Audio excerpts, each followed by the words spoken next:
Hello, Archie Dunlop here with Talking Astrology with Archie, and in this video I'm going to be looking at the weekend of October the 4th and 5th, 2025. I also want to spend some time looking at the US government shutdown. So there is a deadlock. Congress is not giving Trump the money he needs, or the government the money it needs to continue. And there is a lot of haggling going on, and also, there is a fundamental clash. For example, there are certain things that Democrats in Congress regard as being inviolable. For example, healthcare and money for tax credits for the Affordable Care Act. I think I've got that right. And normally, government shutdowns, they work their way through, they've come to a compromise. But this time round, there is a lot of stubbornness going on. And Donald Trump, of course, kind of wants to close down much of government permanently. So he's making threats. He's even making meme videos. If you look at the thumbnail top right, that is from it's sort of a meme video, where Trump is part of some sort of post-apocalyptic rock group ushering in the disaster, the shutdown, whatever. You can find it on YouTube, and so it is a clash, and it's maybe it feels almost quite existential, and Trump sees it as being, a great opportunity to cause maximum damage to his opponents. Of course, the Democrats sort of hate Trump, so they're looking at any opportunity to sort of undermine him, and so that's maybe why this government shutdown is more serious than usual. So, in my own bumbling way, I want to have a look at this shutdown to see if astrology can tell us anything that we don't already know. But before I look at the shutdown, I want to consider the astrology and the I Ching for the weekend. So here is the chart for the weekend, set for midnight on Sunday, October the 5th, sort of halfway through the weekend. And don't forget to like and subscribe if appropriate. So turning to the chart, the moon in the middle of the weekend is at 15 degrees Pisces, so right in the middle of this sign. So the moon moves into Pisces on Saturday morning, London time. I think it's at 3:07 a.m. So if you're in the Americas, then on Friday night the moon would have moved into Pisces. Now, if you're in Australia or New Zealand, the moon will move into Pisces later in the weekend, later on Saturday. That would be maybe Saturday afternoon, but is that right? Saturday afternoon? Yeah, Saturday afternoon. So really, it is a weekend where the moon is in Pisces, and so we can think about what it means for the moon to be in Pisces. The moon is in a water sign, and it's not a bad placement for the moon. I mean, it's in a sign that is ruled by Jupiter. And, that means that the moon and Jupiter are in mutual reception. They're in each other's signs. Jupiter is in Cancer, which is the moon's rulership. The moon is in Pisces, which is Jupiter's rulership. So, all things being equal, that does suggest that this weekend, needn't be too bad. And I don't think that there's anything hugely dramatic going on. And as far as the aspects that the moon makes as it moves through Pisces, it starts the weekend making a trine to Mars, and it ends the weekend in trine to Jupiter. So you can see that we have the beginnings of a Mars-Jupiter trine at the moment. Mars at sort of 8 Cancer, 9 Cancer, Jupiter at 23, Mars at 9 Scorpio, Jupiter at 23 Cancer, and so the moon is bringing those two planets together. And there will be a point in the weekend where the moon is on the Mars-Jupiter midpoint. So it's not quite a grand trine in water signs, because I would have said that it is too far off, but it's getting there, and we get that kind of feeling. And so maybe things will move quite quickly, provided we don't think about them too much. And, if we just go with the flow. If we're too analytical, there could be a problem, because one aspect we do have is Mercury quincunx Saturn. And, Mercury quincunx Saturn is the only non-lunar aspect over the weekend. And this does need some consideration. So Mercury is the planet of thought, and it's also the planet of conversation, of words. And if it's quincunx Saturn, we might experience that as hitting a block. There are things we want to say, but the words don't come out. It can also influence our cognitions. So, Saturn can be a negative influence. And so because of Mercury quincunx Saturn, we might start to see the world in a negative way. But, this is a quincunx. It's not a square or an opposition. And, quincunxes do work in a slightly different way. And what they're about is, integration, and trying to integrate something that we really don't want to integrate. We can't integrate. So Mercury in Libra, if you think about it, is a pleasant place for Mercury to be. It likes to sort of perhaps float on the surface. It's quite cerebral. It's in the mind, and it doesn't like to go into things too deeply.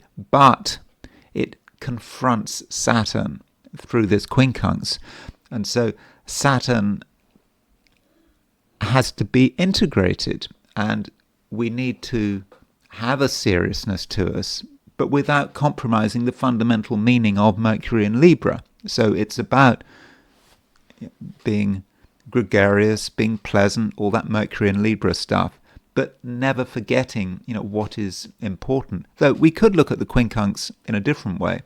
We could look at it from Saturn's perspective. So Saturn in Pisces might be a principle of wanting to take things seriously, but Mercury may be a challenge to Saturn. So if we are serious people and we have to deal with people who are not serious, our immediate inclination might be just to ignore them or to put them down in some way. But the quincunx is saying we've got to accept other people's view, and if other people appear to be behaving in a way that is trivial, we need to show some understanding. It may not be trivial. It may be just different people having different approaches. And on Sunday we have got Moon trine Jupiter.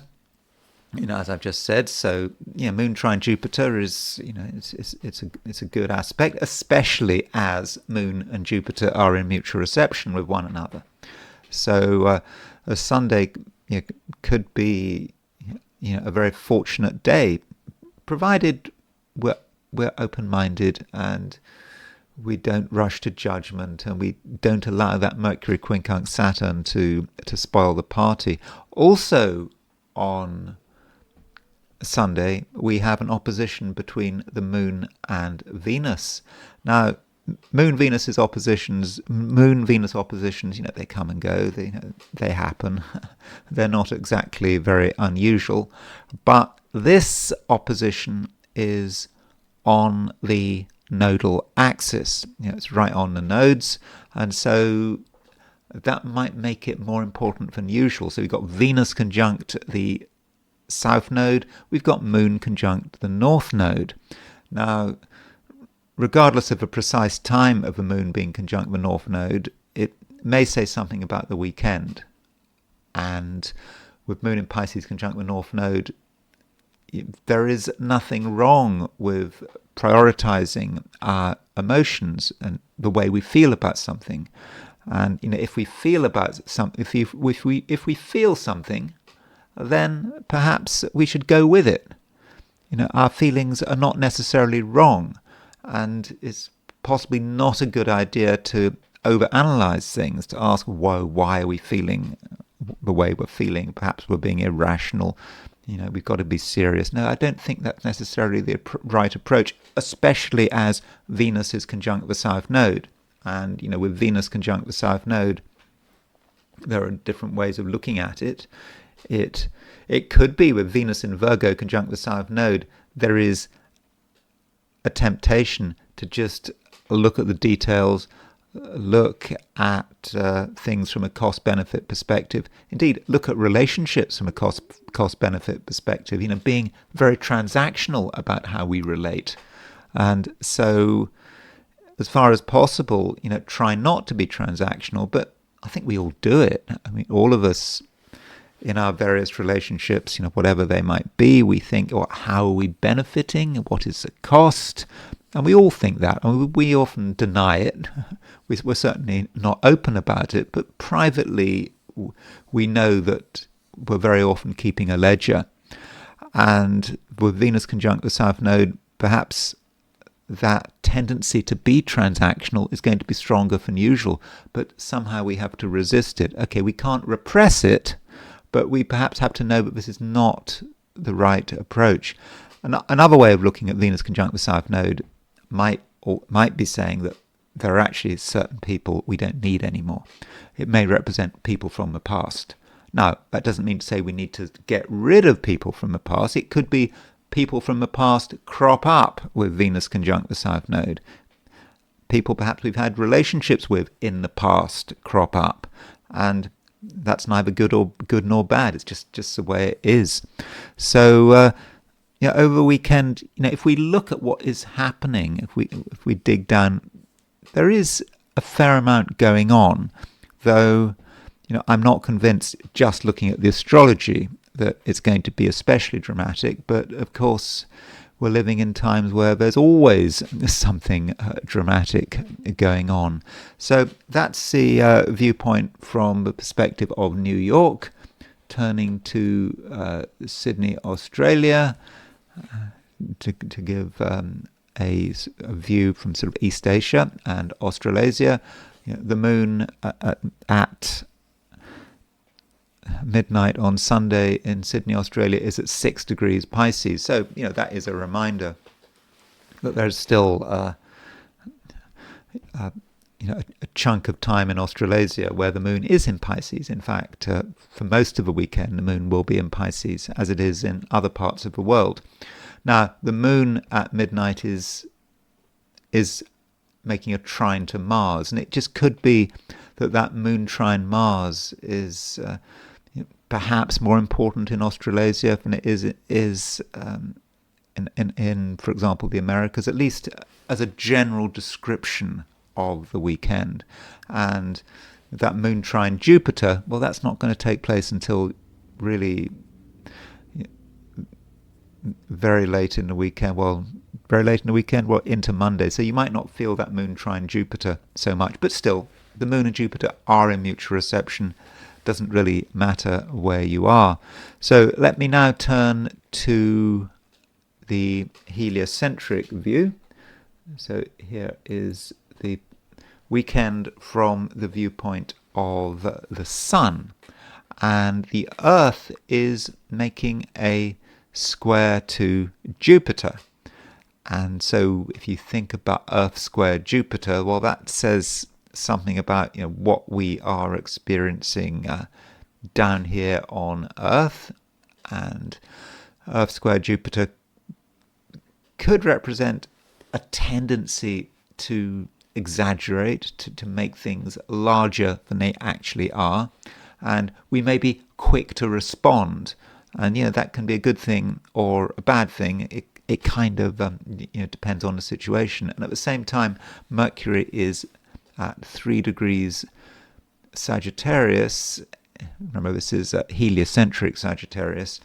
Mercury is making a sextile to Pluto. So Mercury sextile Pluto might be about how we communicate, what we say, how we try to be persuasive. We can be persuasive, but in small ways. This is a sextile. It's not an especially dramatic aspect, but perhaps there are ways of making our thoughts and feelings clear, getting people to understand our viewpoint. And Mercury additionally is making a trine to Neptune. So Mercury trine Neptune, sextile Pluto, may suggest that there are ways of getting people to come round to our way of thinking, but we do have to be clever. And one other thing, Mars is starting to move towards an opposition to Uranus. So this opposition is 3 degrees away, so won't be until sort of well into next week. But you can see Mars, heliocentric Mars at 25 Scorpio, Uranus at 28 Taurus. So Mars-Uranus is about revolutions, bangs, explosions, things that are dangerous, and at the moment it may not be anything that seems to be particularly clear, although you could argue that Uranus is on the Mercury-Mars midpoint. So we had this Mercury-Mars conjunction, about a week ago. Okay, now it's a case that Mercury and Mars are separating. They're now 8 degrees apart heliocentrically, but they're kind of they kind of have Uranus on their midpoint. So Uranus on the Mercury-Mars midpoint, well, how do you see that? Well, Uranus on the Mercury-Mars could be about explosive words, things that have to be said, and perhaps that links with Mercury making the sextile to Pluto. So if need be, there's a lot we can say, and we can perhaps get people to come round to our way of thinking. But the question is, how do we do it? We might need to be manipulative, but in certain situations, a dramatic approach can be very effective. So I'm now going to turn to the 12 signs. So these are my forecasts for the 12 signs for the weekend of October the 4th and 5th, 2025. Aries, you possibly want to keep a fairly low profile this weekend. There's nothing that you absolutely want to do, and you'll notice that over the weekend there aren't many planets in fire signs. I'm saying this rather a lot, but at the moment fire is really the blank element, and we're perhaps waiting for things to move into Sagittarius, and of course the Sagittarius season is quite a long way away, and there's nothing in Leo. We've only got Neptune in Aries, and so perhaps Aries, you are kind of feeling all this, and of course it may be that you just can't express yourself as you normally do, but you really shouldn't worry about it. Everything has a time, and there are moments, Aries, when you maybe need to be quiet, when you don't have to do anything, where you don't have to take the initiative. It really isn't necessary. So you shouldn't feel hard done by. In fact, really you should be relieved, because you could say that there is less pressure on you. Now this weekend there is a trine between the Moon and Mars. That's on Saturday. So this Moon-Mars trine is quite an easy influence. It does allow you to relax, in your own way. And it's a very watery trine because Mars is in Scorpio, Moon is in Pisces, and this might be a time, Aries, where you need to perhaps go somewhere that is relaxing. And when I say go somewhere, I mean go somewhere in such a way that it doesn't really require much in the way of effort. For example, if you are close to somewhere that you have in the past found to be sort of relaxing and calming, then perhaps you should go there for a few hours or maybe a few minutes, however much time you've got. But don't allow yourself to be pressured. And the Moon in Pisces is making a conjunction to the North Node, so this is really telling you about the direction you should be going. And it's okay to dream, it's okay to imagine, and if there's nothing in particular that you want to say, then that's absolutely fine.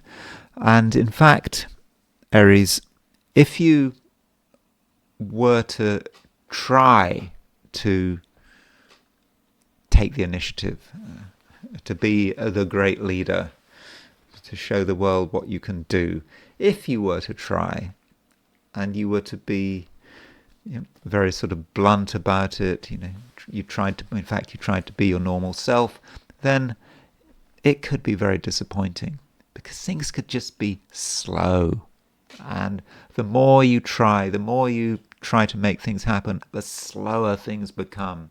And it could be very frustrating. So it's just important that you understand the signs of the times, and that you know that this weekend is really should be low pressure. And so if you try to increase the pressure, then you're doing something that is absolutely counterproductive. But on the plus side, this does mean that you can just be yourself and not feel guilty about it.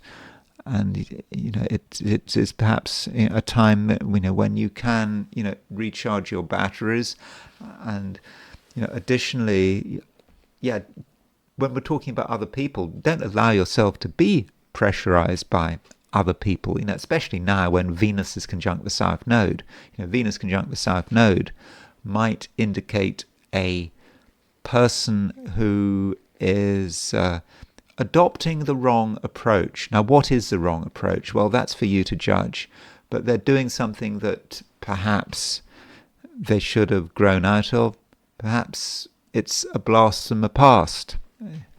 And you know that it's an activity that isn't going anywhere. It's been tried before. It doesn't work. And so, Aries, if anyone tries to pressure you, do ignore them, and don't allow yourself to feel guilty, because it's your weekend. And really, Aries, I just don't think that there's anything that has to be done. Taurus. Venus is conjunct the South Node, and I do think that is important. And this conjunction between the South Node, you could argue, is not fortunate, because the South Node, from a traditional perspective, is often seen as being of the nature of Saturn, in the same way that the North Node is seen as being of the nature of Jupiter. And the South Node represents the past, what we are coming away from, and the North Node, by contrast, represents the future. So Venus conjunct the South Node is an influence which, may not be helpful. And Taurus, you may be tempted to do things which really you should have grown out of. And if you keep doing them, then they might work against you. So, try as far as is possible to be, future orientated, and don't see everything on your own terms. I mean, I think that could be a problem. If you're trying to evaluate something, evaluate whether something is, for example, is worth pursuing, you might want to work it out all by yourself. And if you try to work something out all by yourself, it's absolutely possible that you come to the wrong conclusions. And the reason you might come to the wrong conclusions is because you just don't have enough information. The information you have comes from the past. And that might suggest that it's kind of data driven. And where does the data come from? It comes from the past. And it's retrospective. And so if you feel a strong inclination to do anything, really do ask yourself, what is really happening? What is the drive, all about? And in order to get round this problem, perhaps you should be thinking about the North Node. Now, the North Node is asking you to think about the future. North Node in Pisces. Yeah, it's not a future that is just about your ambitions and what you want to achieve in a sort of a selfish way. That's not what the North Node is about. It's about thinking about some grander future for yourself, the overall future, which may be connected with your destiny as well as your broader aspirations. And in order to get in touch with that, Taurus, it's possible that you might need some help. You perhaps should talk to people, get an outside opinion, and if you have any social opportunities over the weekend, I would probably suggest that you take advantage of them. The moon is in Pisces. It's making a trine to Mars, and it's making a trine to Jupiter. That moon trine Mars on Saturday, it could be quite good for relationships. Remember, Mars is in Scorpio. It's in your opposite sign. And Mars in Scorpio may represent another person, someone who is quite strongly placed. And, okay, they're very stubborn. They don't like to compromise. But I think they're at the same time sort of good-hearted. And the moon is making the trine to Mars. And so that perhaps allows you to get in touch with this person, or if they're around all the time, to get closer to them. And you can perhaps benefit from their insights, because you have not got all the answers, particularly today. I think, as I've already said, if you try to work things out on your own, I don't think you're going to come to any good conclusions. Okay, you might come to a few good conclusions, but I think that, broadly speaking, you just don't have the material on your own to progress in a way that is in accordance with your fundamental destiny. And then the moon makes a trine to Jupiter on Sunday, and that moon trine Jupiter is about interaction, and it's about fortunate interaction, especially as the moon and Jupiter are in mutual reception. So the broad message is, Taurus, don't think that you have to work it out on your own. If you work it out on your own, if you try to work it out on your own, it might not work well. But if you get outside help, if you get some advice, you get a different view, different opinions, I think that could change everything, very much in your favor. Gemini. The moon is now in Pisces. And, with the moon in Pisces, you are perhaps thinking about the future, and you're also thinking about, what you would like to do. And when I say what you would like to do, I'm not really talking about anything particularly vague. I'm talking about, what matters, what you want to do in October, what needs to be accomplished. And there is an ambitious side to a moon in Pisces, and this may be in contradiction to the fact that it is a weekend. So, weekend may be a time when you thought you would slack off, You don't have to do so much, but I think that would be a waste. And the moon in Pisces, it's in mutual reception to Jupiter. So moon and Jupiter in each other's signs, and so to do nothing this weekend, that would be, I won't say terrible, but it wouldn't be good. So think about perhaps what is left over from the week.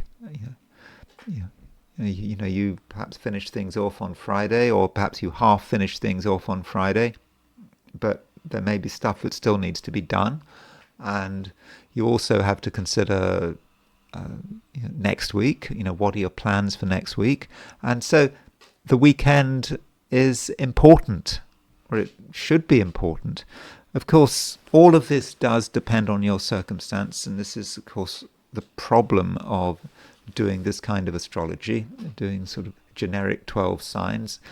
I have to make generalizations, very often huge generalizations, and you're going to be coming into this reading from different perspectives, and it may be there's nothing you're ambitious about. You're absolutely fine as you are. But even then, I don't think that's necessarily the case, because I think you could always go further. You could always take yourself further. It doesn't matter what you're doing. It doesn't matter how old you are. There's something that you are working towards. And I think that this moon in Pisces, trine Mars, trine Jupiter, is encouraging you to move forward. And, there is almost a grand trine in water signs. I mean, it's not really a grand trine in water signs because it's not really in orb, but there's a sort of a grand trine feel. We've got stuff in Pisces, we've got stuff in Scorpio, we've got stuff in Cancer, and this grand trine does relate in the Gemini horoscope to things that may be quite material. Things have to be done. Things like money, organization, ambition. These things should not be discounted. And if you give yourself the chance, you can just sort of get a natural understanding of what needs to be done, what is missing. And don't forget, Gemini, that deep down, right now, you're not satisfied. And I mean this in a fortunate sense. Gemini, that things could be better. Even if they're great, things could be better. That you could be pushing yourself harder. And it might just not be anything you want to do. You'd rather be doing something else. You'd rather be distracted. But, do have a look. You might be doing something well, but it could be done even better. And so, Gemini, I would urge you this weekend to have very, very high standards. Not high standards for other people. Other people are not necessarily part of the equation. To have high standards for yourself. And, if you are not meeting the mark, then, okay, don't beat yourself up about it, but just take it as an opportunity to up the pace. And, if you can do that, then I think that you can have a very productive weekend. And one reminder, Gemini, Mercury is getting ready to leave Libra. And that matters because Mercury is your ruler. It's been in Libra for a few weeks and it's getting ready to move into Scorpio. So Mercury moving into Scorpio is going to very much create a different vibe. And I think that with Mercury moving into Scorpio, next week you are going to start to become more serious, and I will be talking about that very soon. Well, when does just let me clarify? When does Mercury move into Scorpio? Mercury moves into Scorpio on the 6th. So that's Monday. So on Monday Mercury moves into Scorpio. So when I do your horoscope for Monday, I will certainly be discussing what it means for Mercury to be changing sign, moving from an air sign into a water sign. Cancer. I think Cancer, it could be a great weekend. Certainly, a weekend where everything is in place, things are moving, and if you focus on the right things, I think that you can be, pretty happy. And I don't think that you really have to try too hard. And the reason for this is that we almost have a grand trine in water signs over the weekend, and because we've got Moon in Pisces, we've got Jupiter in Cancer, we've got Mars in Scorpio, and we've got Saturn in Pisces as well. And so water is your element. So the action is in water signs. On Saturday we have Moon trine Mars. On Sunday we've got Moon trine Jupiter, and there will be a point over the weekend where the Moon will be on the Mars-Jupiter midpoint, and so things are moving. But this is a grand trine, or almost a grand trine, in water signs. It's not in fire signs, so it's not like movement in some sort of super active, dynamic way. The action is taking place on a largely emotional level, and it means that you just have a good emotional understanding of everything that's going on around you, and because of that you're able to make the right decisions. And Cancerians work best when they're able to make decisions based on their strengths, and of course your strength is your emotions. And if you feel something, then your feelings are probably correct. And if you follow your feelings, you're going to find yourself, in the right place at the right time. And on Saturday in particular, with Moon trine Mars, you can be dynamic in your own way. It's not a dynamic time, strictly speaking, because we don't have anything in fire signs except for Neptune. But what needs to be done, and you are able to accomplish it. And perhaps you realize that there's more to life than what you've seen over the last few days. And it could be a time when you want to actively pursue something or get in touch with something. And this Moon trine Mars, it might have a spiritual or an aspirational dimension, wanting to get in touch with something that you perhaps had ignored in the past. Especially as the Moon is moving towards a conjunction of a North Node. And so Moon conjunct the North Node, you can follow your feelings into many different areas, including the spiritual, and you can allow yourself to be imaginative, and don't allow your imagination to be challenged.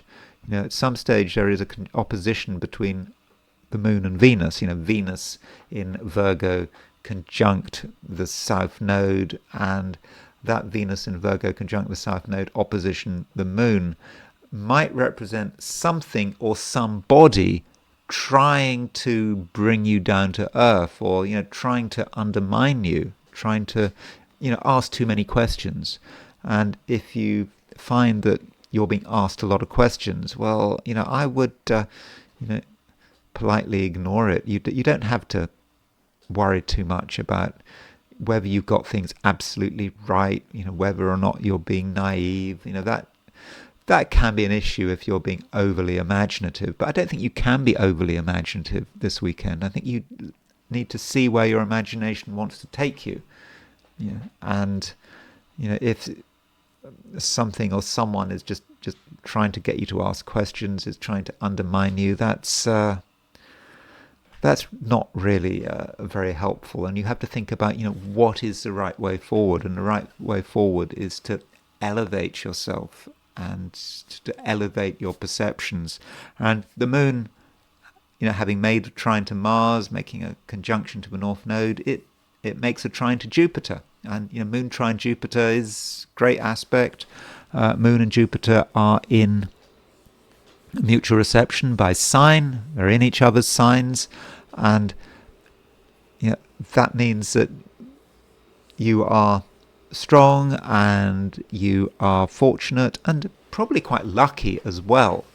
And perhaps you're able to tune into your sort of natural luck, with Jupiter in Cancer.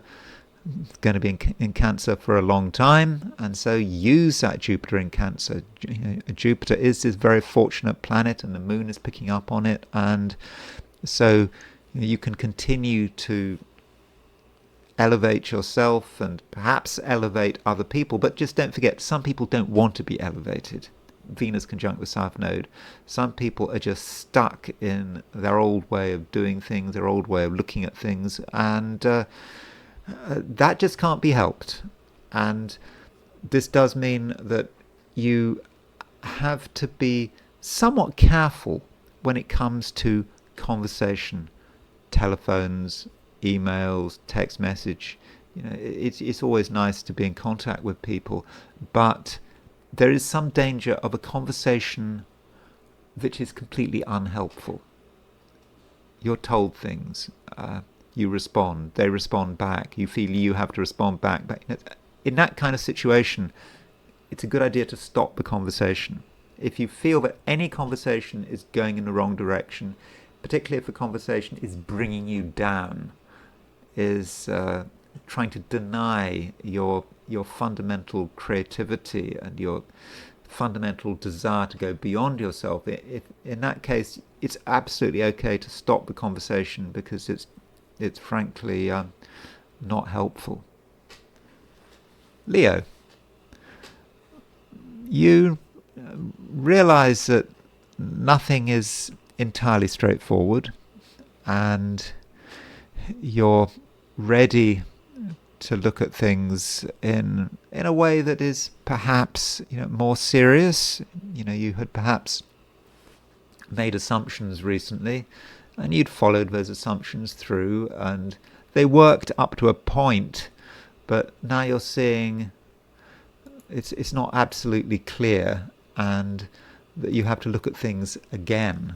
And you might find that things are more complicated than you'd realized, and that's just the way it is. I mean, it's not bad. It's just what you're experiencing perhaps over the weekend, and this can work on many levels. It could be about other people, the people around you. You thought they were simple. You thought that everything was straightforward. You thought you understood them, but it's not that clear. And again, it's not a bad thing necessarily, provided you handle it in the right way. And it's just important that you start to appreciate, the depths perhaps of other people's emotions and also other people's motivations. You absolutely cannot judge people on face value, although I think there is a strong temptation to do that with Venus making a conjunction to the South Node in Virgo. Some people are straightforward. They appear to be straightforward. They want to make things simple, and perhaps they try to make things like money straightforward. Is money simple? Money is never simple. At least today it's not simple. This weekend it's not simple. Money is a token. It's a representative of something far more complicated, and you need to recognize that if the issue of money and possessions comes up this weekend, because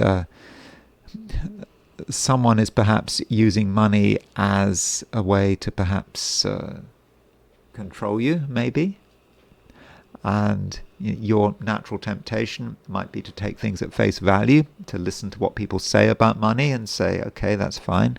But it is more complicated than that, and I think that you maybe need to recognize that. So that does mean that this weekend, money could be a complicated issue if the issue comes up. Now, I'm not saying that you should avoid financial matters. Sometimes they are unavoidable, but if you are getting involved with money or other people's money, then do it seriously. you can't do it in a sort of a trivial or surface way. You have to really sort of get sort of deep down to, and be ready to sort of keep going until you come to the answers. And answers are going to be difficult to find, not least because some people are trying their hardest to keep things secret or to obscure things by saying, oh, it's all simple, don't worry about it. But it actually might be far more complicated than it seems to be on the surface. But I think that that's not the only thing going on this weekend. I think that many Leos are looking beyond their immediate material environment, and they do want to sort of take things further to a new level. And there could be sort of quite a spiritual side to the weekend, wanting to sort of drift through your own unconscious, and perhaps your dreams could be important, and the things you imagine and hope for. Imagination and hope perhaps are important themes, and you may find yourself over the weekend fantasizing, thinking about the way you'd like things to be. And there's no real issue with having fantasies. That's not a problem, because you've got to have hope, and you've also got to see that the world could be different, but you also need a certain perspective. You have to realize that every fantasy needs to be grounded, but that's something you can work on, and you don't want to be too materialistic about it. Just because something isn't possible right now, doesn't mean to say that it can't be possible at a later stage. And this weekend is perhaps just exploratory, when you can allow yourself to explore, when you can allow yourself to have sort of ideas and dreams. And at a later stage, you can think about ways of grounding them. And in a general sense, Leo, if you've got two choices, you've got the simple choice and you've got the complicated choice, then in most cases you'd probably go for the complicated choice. Things that are complicated serve you well, and that might not be what you want to hear.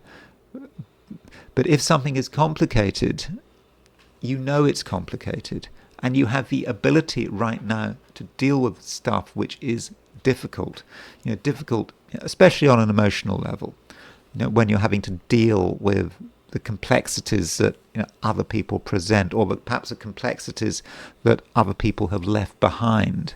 And so, if something is complicated, you're able to deal with it in the end in a way that is very effective, and you could be saving yourself a lot of trouble. The simple path, that is available to you, and you might think that things are moving very quickly and it's obvious you want to keep things simple. But if you keep things simple, you won't accomplish very much, and I don't think you will learn very much. Virgo, you have to ask yourself how important you are. Of course, you are important. You're the most important person in the world. I mean, that's the way it goes from an existential viewpoint. I mean, do you know that anyone else really exists? The one person you know that does exist is you. So, sure, you are important, but you shouldn't take yourself too seriously, because there is some danger that you put so much focus on yourself and your own needs and your own perceptions that you kind of miss the point. And the reason for this is that we have got a conjunction between Venus and the South Node in Virgo, and this conjunction may just encourage you to really think that you have got it right. And when you make up your mind about things, when you make up your mind about people, it may seem obvious to you, and perhaps you're looking at things on a fairly surface level. Indeed, you might be looking at people on a surface level, and maybe you're expecting people to run according to a particular script. I mean, we all do it. It's not just you. We all do it. We have assumptions. We have expectations. But with Venus conjunct the South Node, the challenge is to flip to the other sign, because the opposite sign to Virgo is Pisces. And there is always an argument in astrology that we shouldn't be looking at the signs as sort of 12 discrete entities. We should perhaps be seeing 6 polarities rather than 12 signs. So one polarity is Virgo and Pisces. You could argue that behind every Virgo is a Pisces trying to get out, because Pisces is your opposite sign. And with the Moon conjunct the North Node in Pisces and Venus conjunct the South Node in Virgo, I think that there is a need to look at things from the other side, to make a real effort to understand other people, and to accept that it's actually impossible to understand other people. It really is impossible. You cannot understand how another person is thinking. It just can't be done. You can try. You can make assumptions.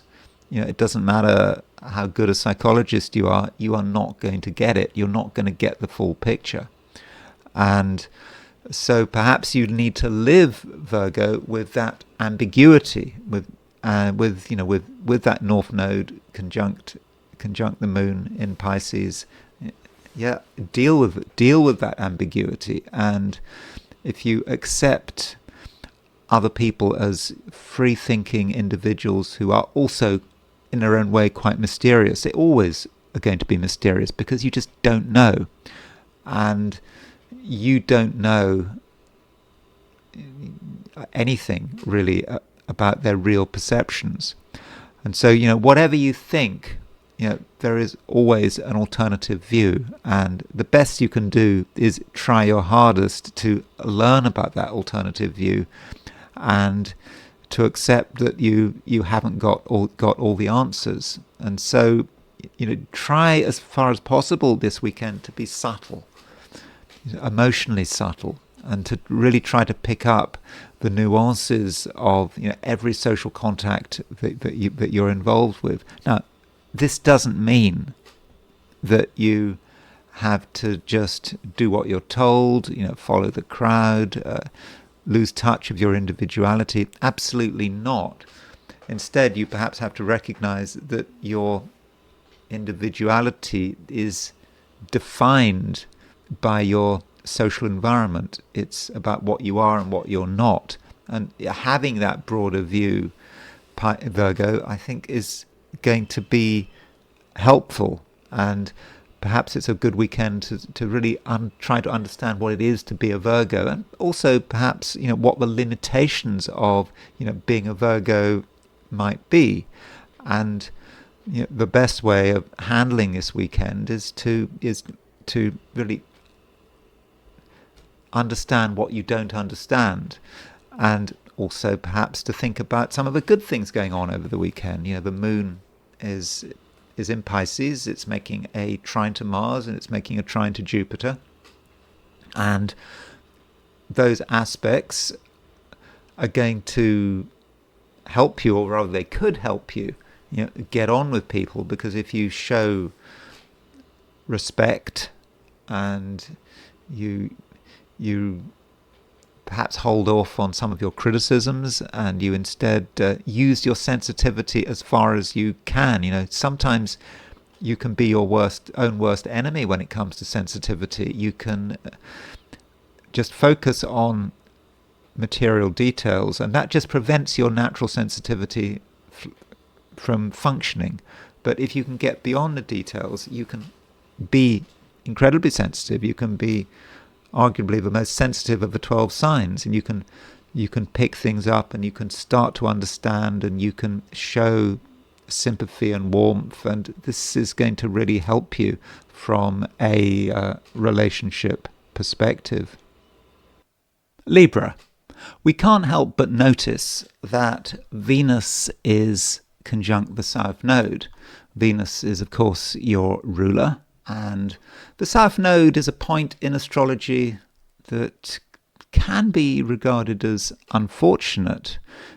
The South Node can be of the nature of Saturn, and it can relate to the past, and it can be, all of the things that we somehow shouldn't be doing, perhaps because we thought we'd grown out of them. And the South Node is arguably sort of at odds with the future. And so I don't know to what extent this conjunction between the Venus and the South Node is having an impact on you. It's been building up over the last few days, and it is possible, Libra, that you have been worrying rather a lot. Of course, I don't want to create fears where none exist, but maybe there have been moments where you've been thinking about all the ways in which something could go wrong, and perhaps you've been worrying too much. Additionally, you might have found yourself doing things which you had perhaps been doing long ago, but old habits are perhaps returning. So that is certainly a way in which Venus conjunct the South Node is operating. And now, over the weekend, Venus conjunct the South Node, the conjunction is exact. And so do think about your behavior and also your cognitions. Your cognitions do matter, and so you might be in a situation where you're dealing with something which is absolutely fine, but you're just worrying too much, and that's not a good idea. And instead, you should have a more sort of open and relaxed approach, and not be of a view that things have to be perfect. Things don't have to be perfect, and instead, think about the opposition to the South Node, because opposition to the South Node is the North Node, and the North Node is in Pisces, and the Moon is conjunct to the North Node, and so think about what it means. The sign Pisces, and Pisces is about being more relaxed. It's about being able to change from one thing to another, not being stuck, and I think that is perhaps important.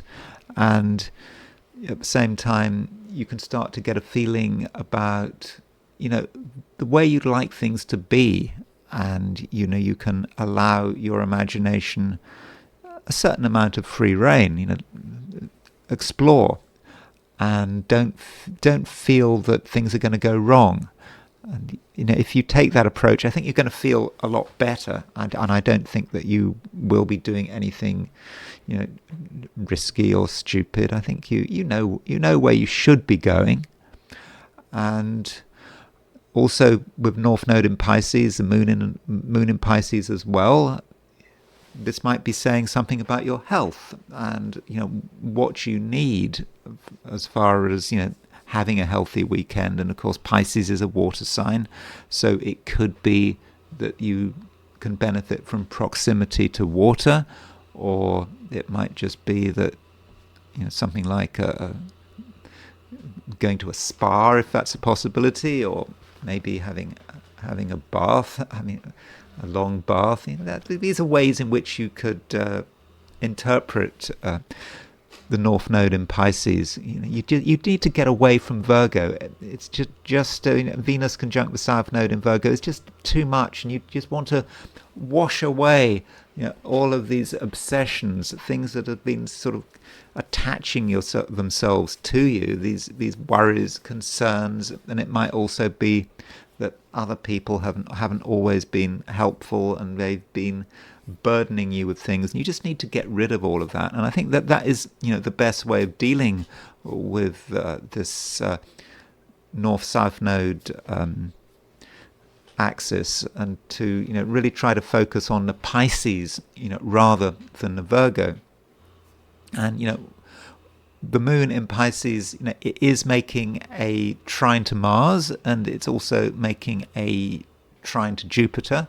That moon trine Jupiter is really good on Sunday. It's, because moon and Jupiter are in mutual reception, and, it's not just about looking after yourself and, being sort of sensitive and, not doing anything that is too taxing. It's not just about that. It's about seeing opportunities, and these opportunities could just naturally appear. They're not going to appear from nowhere. They could appear from your own unconscious, or it could be the way you feel. Your feelings develop, and you start to get aware that something could happen, that something is a real possibility. And what is required to find that possibility? Well, just a bit of preparation. In fact, it's a great weekend for preparation. You feel that you want to create a space for something to happen, for maybe for something to land. When I say land, I'm perhaps talking about your inspiration, if one perhaps regards your inspiration as some kind of spaceship, and you need room for that spaceship to land, and it can land, and you have to sort of make it happen, and you make sure that you've got rid of all the undergrowth and the clutter. And what is that undergrowth and the clutter? Well, it's what I was talking about at the beginning. It's all of your concerns, all of your worries, all of your beliefs that things can't happen. And if you can just clear that away, you're going to start to feel much more positive, and most importantly, you're going to be able to align yourself to the future, and it can be a great future. Scorpio, a lot of activity in water signs. We've got Moon in Pisces, and we've got Mars in Scorpio, and Jupiter in Cancer. So, we've almost got a grand trine. And, by the way, there is a grand trine coming up. It's not quite there yet, but people are talking about it already. And what you're going to have is you're going to have Mars trine Jupiter and Mars trine Saturn, and that is definitely on the horizon sort of later in the month, and that might be something to look forward to. Indeed, you could say that this grand trine between Mars, Jupiter and Saturn is already starting to form. In fact, the moment Mars went into Scorpio, it started to form. And the fact that you've now got the Moon trine Mars and Moon trine Jupiter is perhaps an indication that really things are starting to move. And as far as what it's all about, I think with the Moon in Pisces, conjunct the South Node, now is a time to be really thinking about yourself, not in a selfish way though. It's more about what you can do, and really thinking about what you can do well, and what marks you out. And you don't have to be told what you do well, and it's not about arrogance or anything like that. It's just knowing what you've been given, and if you've been given something, perhaps from birth, something you've been working on for years, even decades, if you've got this, then you need to develop it and make sure that it's as perfect as possible. But it doesn't have to be 100% perfect. Perfection is not something that anyone should be worrying about this weekend. It's just making things as good as possible. Now, on the theme of perfection, Venus is in Virgo, and it is conjunct the South Node. And it might be that some people are being perfectionist, or they're trying to be perfectionists. And if people are obsessed with getting things absolutely right, then you probably shouldn't listen to them. Because nothing can be perfect, and one can only try one's best. And Venus is conjunct the South Node, and this Venus conjunct the South Node, I was sort of been talking about it over the last couple of days, and it is possibly a warning about other people. Other people conjunct the South, Venus conjunct the South Node, could be quite insistent, and they could, demand your attention, and you might want to give them your attention because it's easier. It's easiest. You don't want to have a fight, a struggle. You don't want to. You don't necessarily want to say no to people, but if you find that there are a lot of demands on you over the weekend, and particular people are making demands on you, then you need to recognize that there's a problem. You need to say no.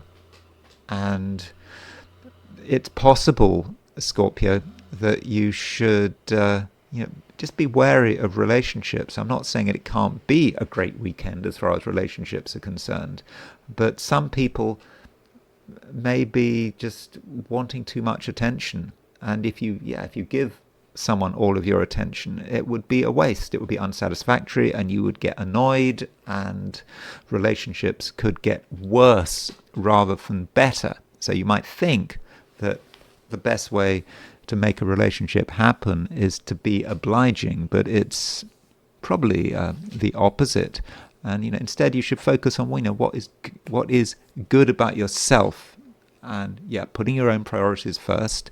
And the moon is making this wonderful aspect to Mars, which is your ruler. Remember, Mars is still in Scorpio, very much in Scorpio. It's a strong Mars in its own sign, and it's strengthened by the fact that the moon is making that trine to Mars, and also the moon is making a trine to Jupiter, hence this sort of grand trine. So if you do things your way, if you follow your own instincts, then I don't think anything can go wrong, and things can run really, really smoothly. And you just don't want anyone to get in your way. And if they try to get in your way, you can just brush them off. Yeah, you can. You don't have to stop what you're doing for anyone. And that is because you are doing the right thing. And if you are doing the right thing, Scorpio, then, what can stop you? If you're doing the wrong thing, well, you'll know if you're doing the wrong thing, because there will be delays, there will be frustrations, there will be annoyance, and you won't be happy. So this weekend can be great, provided you make the right choices. Sagittarius, you probably feel that you don't want to draw too much attention to yourself, like yesterday. And part of it is because the moon is, well, when I say yesterday, I mean Friday, because it's now the weekend. So this weekend, you just feel that you know what you want, and you don't need to make a fuss about anything. And if you can just be somewhere safe, secure, happy, doing what you enjoy, then everything is going to be fine. And you're really helped by the fact that the moon is in mutual reception to Jupiter. Jupiter is, of course, your ruler. So you've got Jupiter in Cancer, moon in Pisces. So they make this great trine on Sunday, and the fact that they're in mutual reception. So that indicates to me that if you do things your own way, if you don't allow yourself to be pressurized, then I think that things can really work very well. And at the same time, you'll have a strong sense of right and wrong. You will know what can be done, what can't be done, and you'll be able to communicate this knowledge, very easily. And so you are in a position where you can just do what feels right. And there probably will be some external pressure. I mean, Venus is conjunct the South Node in Virgo. And Venus conjunct the South Node in Virgo, you could say that says something about your ambitions and what you're trying to do. But perhaps you have to think about your ambitions and not feel that everything has to be done immediately.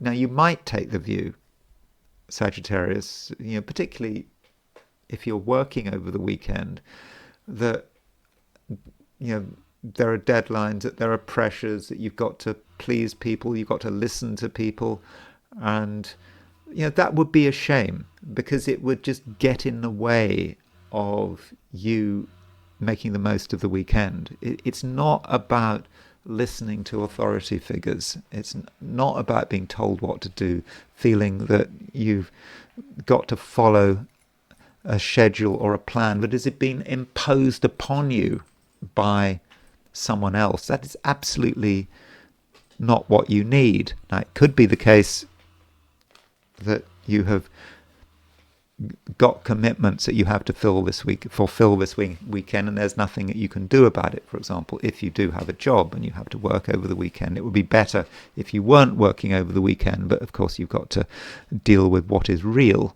And ideally, Sagittarius, you would just do things in your own way, and you shouldn't be told, and that is the right approach. And it's important to take things seriously, and most importantly, to take yourself seriously.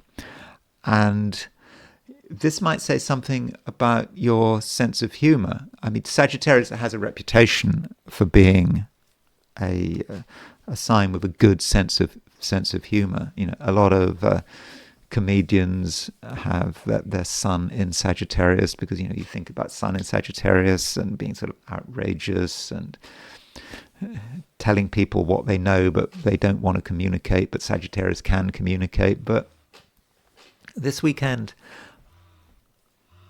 I'm not sure if your sense of humor is on great form. Your sense of humor is perhaps resting, and because it's resting, it's a time when you need to perhaps take things seriously, and most importantly, take yourself seriously.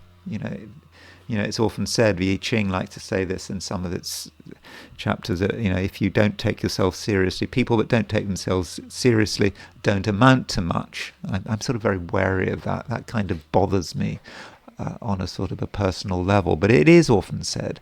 And so, Sagittarius, take yourself seriously, and don't allow external forces to upset you, because it is you that matter, and it really does matter that you are somewhere where you feel absolutely comfortable, where you're not being pressurized. I mean, that is a key point about today. And it can be a great day, it should be a great day, but it just could be a terrible day at the same time if you make the wrong decisions, if you give in to other people, if you do what you're told, if you have your weekly, if you follow another person's plan, another person's schedule, well, then it could be a miserable weekend. But I don't think that is necessary. Capricorn, you're able to be yourself, and you're going to be appreciated for being yourself. Things are going to work very well, and we do kind of have a grand trine this weekend. A lot of planets in water signs. We've got the Moon and Saturn and the North Node in Pisces, Mars in Scorpio, Jupiter in Cancer, and most importantly, we've got Saturn in Pisces as well. And you could argue that Saturn is part of a grand trine in water formation. Now, this grand trine in water involving Saturn perhaps doesn't come into real being for a few weeks, because Mars is getting closer and closer to a trine of Saturn. Okay, it's still a long way off, but Mars in Scorpio, before it leaves the sign, will make a trine to Saturn. It will also make a trine to Jupiter, and that's going to really make things move. And this weekend, Capricorn, you might get some idea about how things could move, how fast they could move. And so, if possible, Capricorn, go with the flow. Just don't feel that you have to worry about anything, and at the same time, don't be too self-conscious.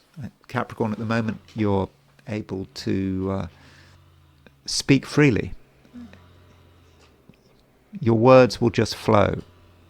And if something has to be said, Capricorn, then I think it is the right thing to say it. It might seem difficult, you might be worried about the response, but I think if you're natural and you're coming from the right place, wanting best for everyone, then whatever you say is going to hit the mark and people will understand. And also, Capricorn, it's a time when you're able to show great empathy. You understand, you give the impression of understanding, and this will be very much appreciated. And all the while, Capricorn, you can gently proceed with whatever agenda you might be pushing. You don't have to be obnoxious about it.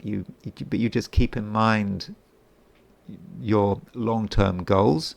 As every Capricorn does. Capricorn is a sign which is usually not particularly loud, and it quietly gets on with the job, and that's what you can do. So really, things are pretty much in place. Things are moving. You just don't want things to get too complicated, and you don't want to get caught up in big ideas. That might be the only issue. Venus is making a conjunction to the South Node, and some people might have big ideas, but big ideas in the sense that they claim they are big ideas, but if you scratch the surface, they're not big ideas at all. It could be about other people having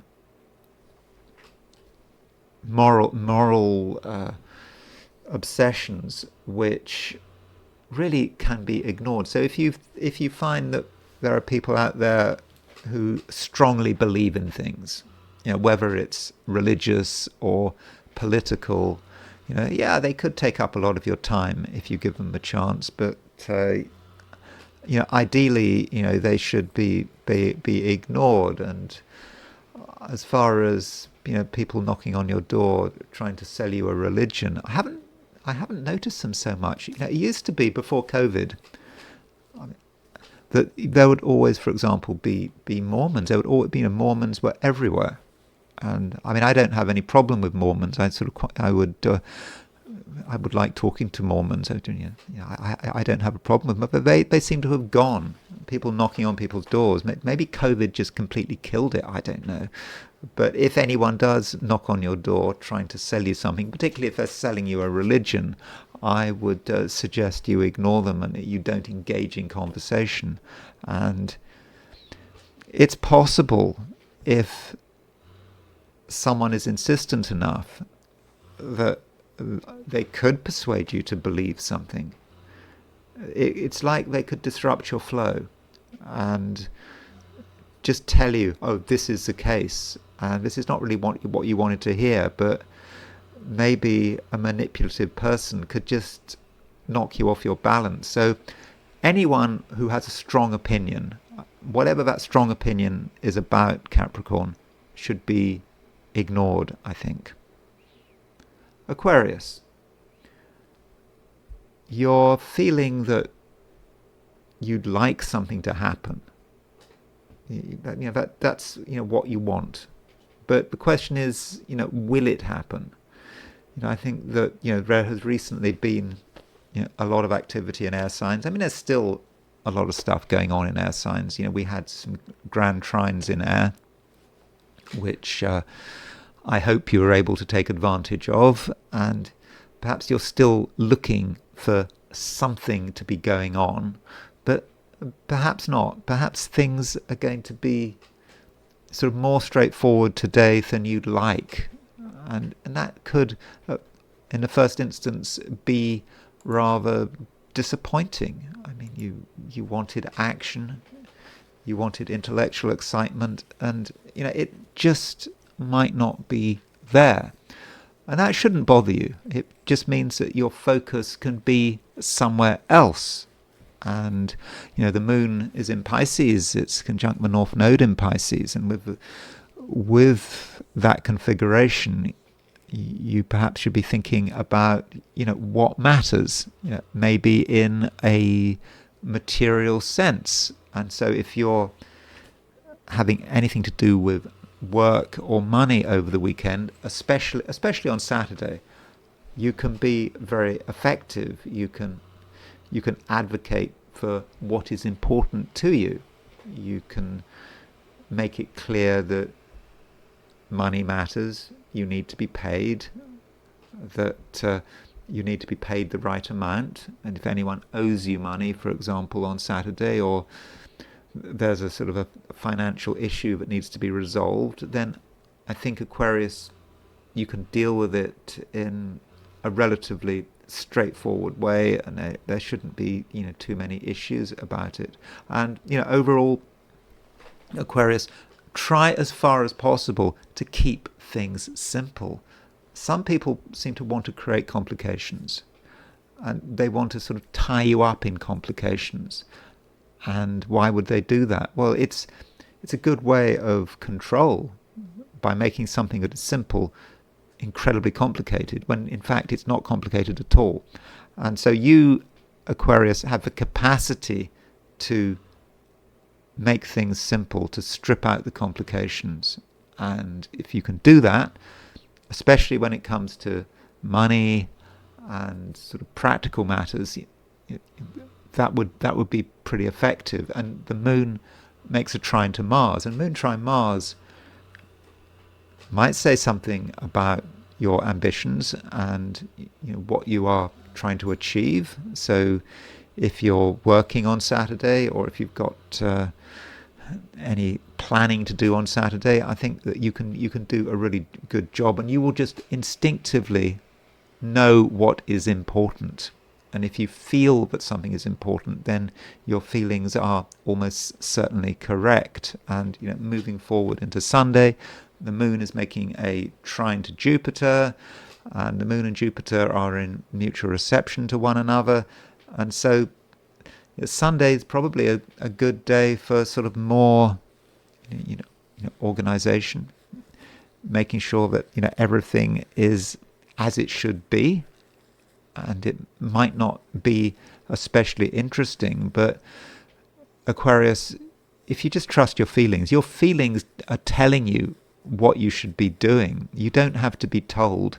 You don't even have to write things down. You don't have to follow any order. It's very clear.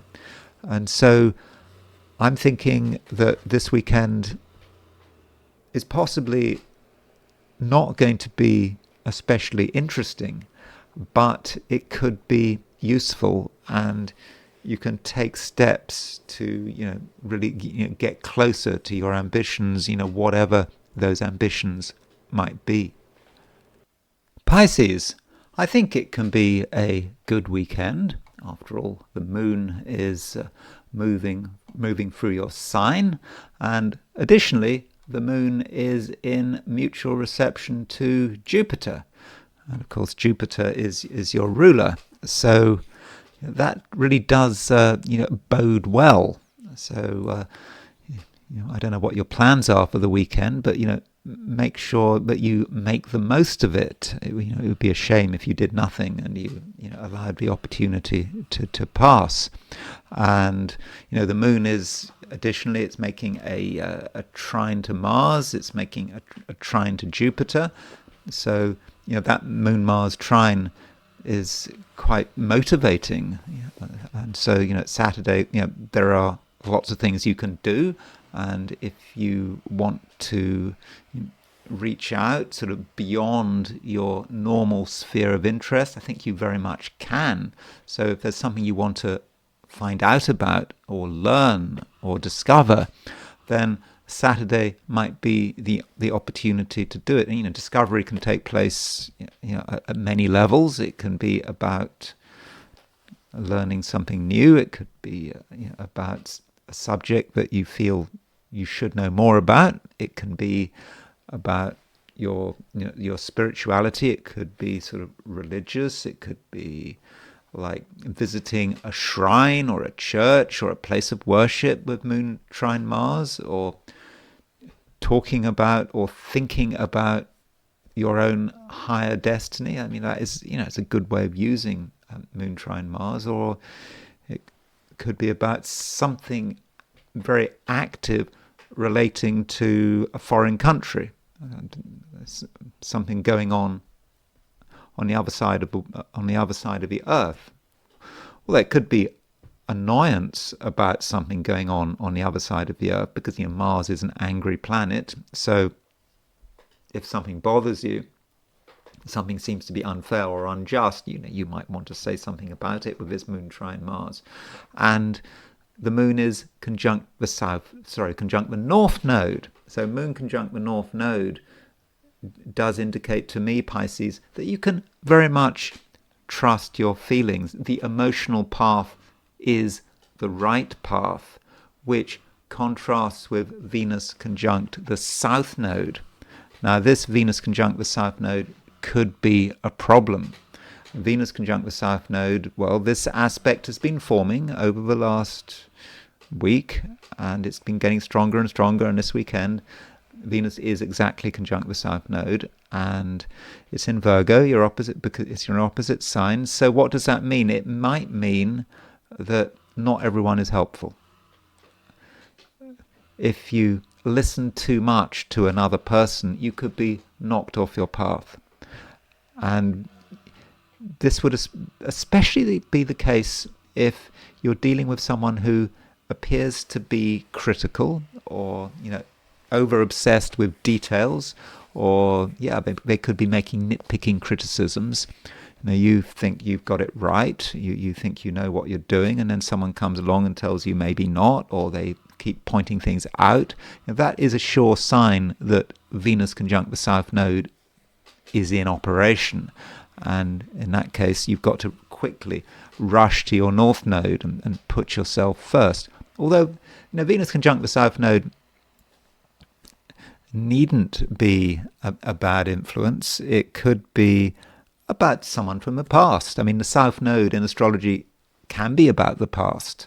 And so if someone turns up or someone makes contact that you haven't seen them for ages, then you can say, well, that's Venus conjunct the South Node, in operation. And on Sunday, we've got Moon trine Mars. Moon trine Mars, it is a great aspect, especially for you, Pisces, because Moon and Jupiter. Sorry, what did I say? I meant Moon trine Jupiter. Sunday, Moon trine Jupiter, and that is a great aspect. And Jupiter is your ruler, and it's in a great position, and it's in mutual reception to the Moon. So things can really move on Sunday, and I think it's important that you really devote Sunday to yourself and your own interests, whatever those interests might be. But they're the kind of interests that are core to you. So think about what you are, who you are, what you have been put on this planet to deliver. And I think that Moon trine Jupiter can really bring it all together. And if you find that something is working on Sunday, that you feel good about something, then that's a sure sign that you are on the right track. So those are my forecasts for the 12 signs. And now it's time to look at things from the viewpoint of the I Ching. So I asked the question, what is the weekend going to be like for those watching the I Ching section of this video? And the first hexagram I got was hexagram number 3, which is difficulty at the beginning.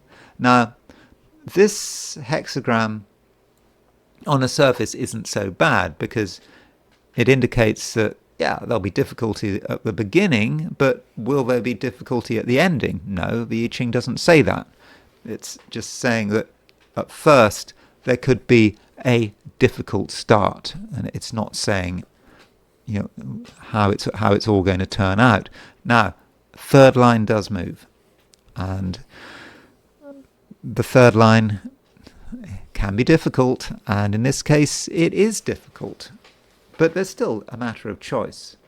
And the symbolism used for this third line is of someone hunting in woods, but not knowing these woods, not having a clue what they're doing, and they are hunting without the huntsman.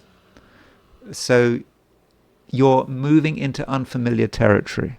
You're looking for something in unfamiliar territory, but you don't know what you're doing. You don't know what you're looking for, and it's not going to end well.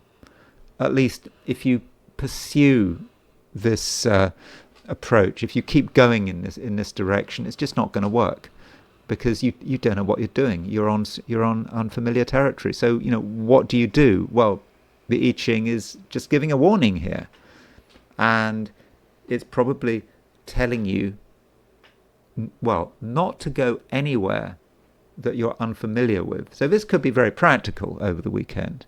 So if you're, for example, invited somewhere, or, for example, in a part of town you don't know, or you're traveling somewhere you don't know. I mean, I know people have got GPS and all that kind of stuff, but even then it can be a problem. So a lack of familiarity could be a real issue here. So anything that you're pursuing, it may not be about going somewhere. It could be an activity you're involved with. It seems new. Why not? It's always good to do stuff that's new. But unless you've got a guide, unless you've got someone to help you, it's absolutely not going to work. And so if you are on your own, confronted with a new task, or perhaps you're going somewhere new, the advice might be maybe not. Maybe you should wait, or you should get some assistance. Now, this hexagram got third line from the bottom moving. That means we move to a second hexagram, and we move to hexagram number 63, which is after completion. So it could be that you decide to plow on anyway. You move through unfamiliar territory. You don't really know what you're doing. Maybe you muddle through. Then we get to after completion. You've got there. Then what? Now, this hexagram after completion talks about chaos. It's saying, well, we've crossed the river. Now what? Having crossed the river, we don't know what's going on. We're not ready for the next stage. And if we're not careful, things, they can disintegrate into chaos. So that is suggesting, don't be complacent. Even if you succeed in doing something against the odds, doesn't mean you're out of the woods. You are not out of the woods, because that's what this whole reading is about, being stuck in the woods, and you anything could happen in the woods. And so you find that you've accomplished something, you've reached journey's end, but then what? And you don't know what you're doing. So maybe this whole set of hexagrams is saying this weekend you shouldn't really start things. Certainly you shouldn't be starting things without help. If you start things without help, you might have some temporary success. You will make progress, strictly speaking, but where is it all going to end? And when you arrive at your destination, it could be that's when your troubles start. So perhaps it's best not to proceed with the journey in the first place. And I'm sorry to be so boring. I mean, I'm supposed to be encouraging you, telling you to do exciting and interesting things, but the I Ching is saying maybe that's not such a good idea. And finally, I want to look at the government shutdown. Now, I'm interested in American politics, but when you're dealing with government shutdowns, it gets complicated, and there are details to consider that I'm not fully familiar with. So I'm going to really try to keep it simple and just start with the shutdown itself, and when the shutdown happened. And so the shutdown happened at 1 minute past midnight on October the 1st, 2025. And I've set this chart for Washington, D.C., obviously. That's the United States' capital. And, I'm wondering, to what extent can this shutdown tell you about this event? This is the birth of the shutdown. And this shutdown has Jupiter in Cancer, and it has the moon moving towards an opposition of Jupiter. Moon in Capricorn, opposition Jupiter. And Saturn is pretty close to the midheaven. Now, when I look at this chart and I see Jupiter and Saturn angular, I straight away start thinking about Jupiter and Saturn and the Republican and Democrat parties. Now, I think it was Barbara Waters in a book called Astrology and the Judgment of Events, who suggested that Jupiter is a planet associated with the Republicans, and that Saturn is the planet associated with the Democrats. Now, a lot of people don't like that. They're not happy with that association. Now, maybe it's because they're Democrats and they don't like Saturn being associated with their party. So that's possible. But it is a tradition that, from what I can see, works fairly well. When you think about the Republicans, I think they do fit Jupiter. Just because it's Jupiter doesn't necessarily mean it's fortunate. You could say that Jupiter is a planet that is sort of religious and moralistic. I mean, that's about one way of looking at it. Whereas, the Democrats ruled by Saturn. Saturn is the planet of the worker, of perhaps the ordinary people, you could say. And Democrats traditionally, well, certainly if you think about FDR, are into restriction. They believe the government can be your can be your friend, which is not, of course, what Ronald Reagan thought, wasn't it? Didn't Ronald Reagan say something like, you need to worry when the government knocks on your door saying, we're the government, we're here to help. So I think that absolutely makes sense, that Jupiter represents the Republicans and Saturn represents the Democrats. And the fact that Jupiter is in Cancer in the first house, opposition the moon in Capricorn, a sign ruled by Saturn on the midheaven, is to my mind, indicative of the conflict that is going on. And Saturn is on the midheaven, and what is the ruler of the midheaven? Well, the ruler of the midheaven is Jupiter in Cancer. And so you could say that Jupiter represents the government, it represents a Republican government. And this is the background to the shutdown.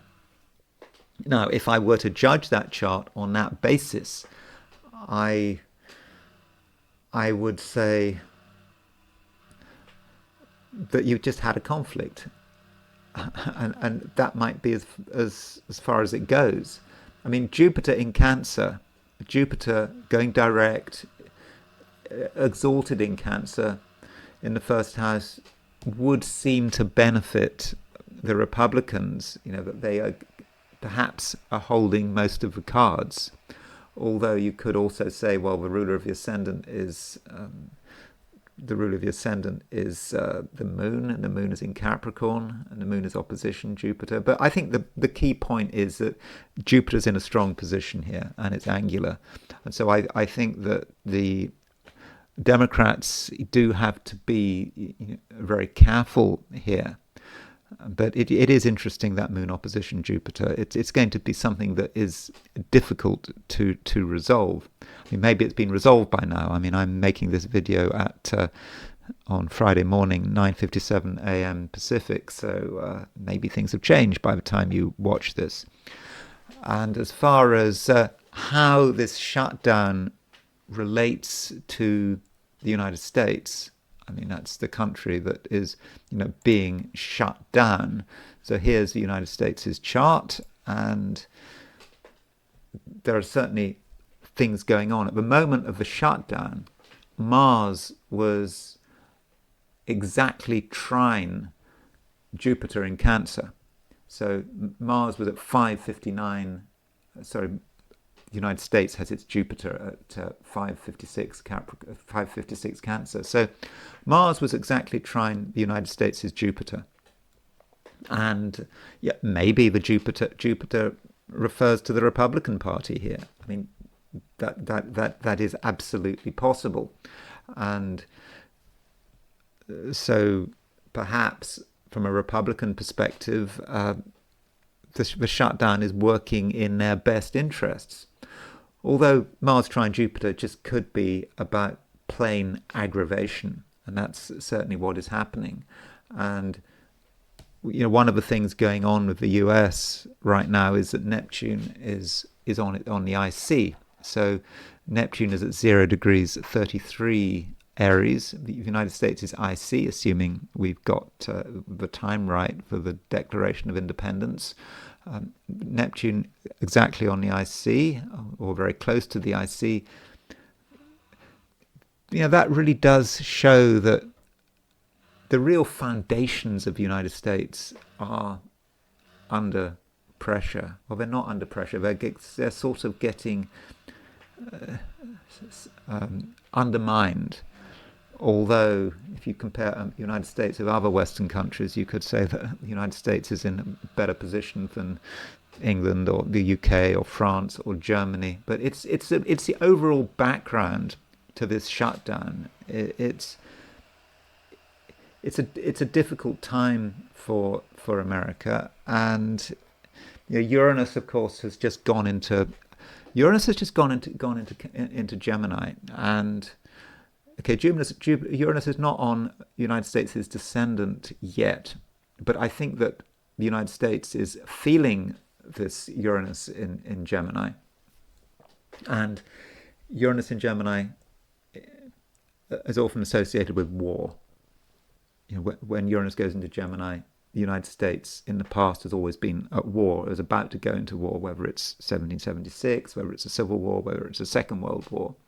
And okay, this might be connected with Russia. I mean, things are getting a bit difficult with Russia. The United States is now, they're now saying they're going to just give Ukraine unrestricted sort of intelligence access for Ukraine's sort of long-range attacks on Russia. But it can also be about civil war. Uranus was in Gemini when the civil war happened, and this government shutdown is a reminder that there is no love lost between the Republicans and the Democrats, and it sometimes feels like a civil war. And then we have to consider Donald Trump. I mean, he seems to be enjoying himself, creating sort of meme videos of himself as part of a rock group. I mean, that's Trump, isn't it? Pluto in Leo. He probably regrets not being a rock star. That's perhaps people, early baby boomers with Pluto in Leo. Maybe they all want to be rock stars, and so perhaps that's why he likes the video. I think why he put up that video. He associated himself with it. He talked about it on Truth Social, and so here's Trump's chart, and then we've got what's going on in Trump's life at the moment. I'm thinking about Jupiter. Jupiter is now at 22 Cancer. So Jupiter has crossed his Saturn. Jupiter is about to hit his Venus. So he's got Jupiter on his Venus-Saturn midpoint. And this Jupiter on the Venus-Saturn midpoint, maybe that Venus-Saturn represents his harshness, and perhaps his vindictiveness, depending on your perspective. And there is a general air of vindictiveness, and it's not just about Trump. It's about, the Democrats are being vindictive as well. But Trump's saying that if a shutdown happens, the government cuts could be permanent, and they're more likely to affect blue states from red states. So Jupiter on the Venus-Saturn, he seems to be rather enjoying himself. I don't know whether that's the real picture. And then there is the moment he became president. So the inauguration in 2025. Here is his inauguration, and this very much defines his presidency. And it's quite an interesting chart, and it does have its difficulties. I think the Mars on the IC in the inauguration chart, is important. And you might say that Mars is generally just prominent in that chart, and that's all that matters. It's just about aggression, whether it's foreign wars, domestic wars. But I think we're now perhaps starting to see the domestic side of it, because with Mars on the IC, Trump is talking about sending troops into cities like Los Angeles or Chicago or Portland, Oregon, and that could be just Mars on the IC. It's the fourth house. The fourth house is, you could say, the enemies at home, not necessarily the enemies abroad. This chart, every inauguration chart, by the way, has its sun at around 0 degrees Aquarius. That's just the way it is. And so you can see Pluto is at 0 degrees Aquarius. So at this time, Pluto is always going to be close to the inauguration sun. Whoever had been inaugurated. So if Kamala Harris had won in 2024, this would have been the chart for Kamala Harris becoming president. Mars would still have been on the IC at that time, and Pluto would still have been transiting that sun. So Pluto is going retrograde. It's going back towards the sun in the inauguration chart. And this is telling us, something about the general background of this government shutdown, of what kind of America is experiencing it. This chart, I think it is difficult. And when does there is a question, if we track Jupiter, if we track Pluto. So Pluto's going retrograde. Pluto goes direct at 1 degree 22. So in fact, Pluto is stationing. So Pluto goes direct at 1 degree 22 minutes on the 14th of October. So you could say that Pluto is stationing pretty close to the sun at the time of the inauguration, and maybe that is what we're experiencing. Now, there are people on the other side of the aisle, and one person is the Senate Minority Leader, and the Senate Minority Leader is Chuck Schumer. And here is Chuck Schumer's horoscope. So he is an important person as far as negotiating with the Republicans, with Trump, as far as sorting out this shutdown. And Schumer is a Sagittarius, and he's got his sun at 0 degrees Sagittarius, 0 degrees 48 Sagittarius, and its opposition true black moon Lilith. And I don't know how that true black moon Lilith is working, but we do know that it's being impacted by Uranus. So Uranus is going retrograde at the moment at 1 degree 12 Gemini. So Uranus is moving towards an opposition of Chuck Schumer's Sun. It's just been on his true black moon Lilith, but Uranus opposition Sun, I think that is a lot about to what this shutdown is doing and how he's responding to it. I think if you've got Uranus on your Sun, that could encourage you to double down. You're not going to want to compromise with Uranus opposition your Sun, and you could have a sense of the dramatic, even the revolutionary, thinking that this is a chance to undermine Trump's presidency. I think that would probably be a mistake on the Democrats' part, particularly when we look at when we go back to that chart of the moment that shutdown started with Jupiter in Cancer in the first house. I think that the Republicans are perhaps in a stronger position than the Democrats realize, and so that's Uranus hitting Chuck Schumer's chart. Also, Jupiter is moving towards Chuck Schumer's descendant, and so Chuck Schumer's descendant is at 2656, and so if you've got Jupiter on your descendant, well, there are a number of ways in which that can manifest, but it can be about the enemy and being really into the idea of the enemy and what you can do to defeat the enemy. So it seems that we have evidence here that Chuck Schumer is seeing it as a real conflict with winners and losers, and how can he best sort of leverage this crisis to damage Trump in the most sort of massive way. And as I've already said, I think it's going to be difficult. So this government shutdown, I haven't looked at it very closely. I do think that with this government shutdown, one thing two things might be relevant. There's two stations to consider. I've just mentioned Pluto is about to go stationary direct, pretty close to the inauguration sun. There's also Jupiter. Jupiter is slowing down, and Jupiter is going to go stationary direct. Well, actually, here is the chart for stationary retrograde. So this is when Jupiter goes retrograde. It goes retrograde on November the 11th. I mean, this chart is set for Westminster, so let's set the chart for Washington, D.C. So Jupiter goes stationary retrograde on November the 11th, so in just over a month's time. Now, the shutdown should be finished by now, but that Jupiter is potentially going to be causing problems.